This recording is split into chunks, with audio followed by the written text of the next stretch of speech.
ये हूँ कलरा पत्र। से कलरा पत्र को मु भल भाव धोई देछि।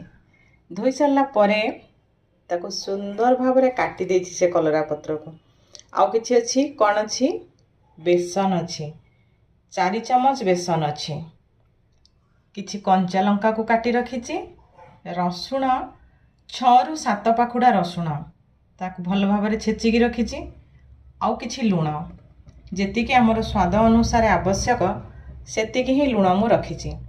ए कलरा पत्र मु पाइली केउठु परिबा चोपा सहित कलरा मंजी सब मिसिकरी थाए। ताक मु गछ मूल सब पकई दे थाए। फूल गछ मूल से मंजीरु गछ उठिबा लटा माड़ी ए कलरा पत्र मु सब आनिछे।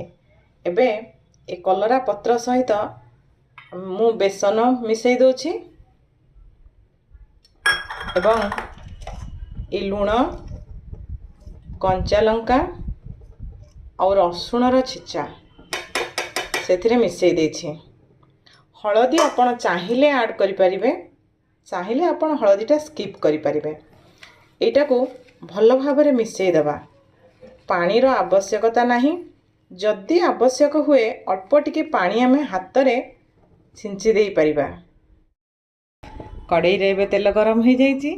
जितकी तेल आवश्यक आवश्यक अनुसार तेल दे ए कलरा पत्र को एमती बरा भाव आमे भाजी नेबा। मु सोरिष तेल देइछि। आपण माने चाहिए रिफाइन मध्य व्यवहार करि परिबे। देखंतु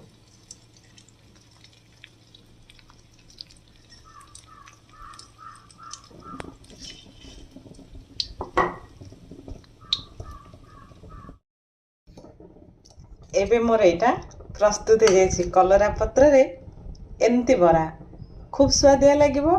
एवं सबुबले गोटे कथा मु शेयर करे जे खाद्य रे सबुबले रसुण रो अधिक व्यवहार करिबा आम स्वास्थ्य पाई मध्य हितकर।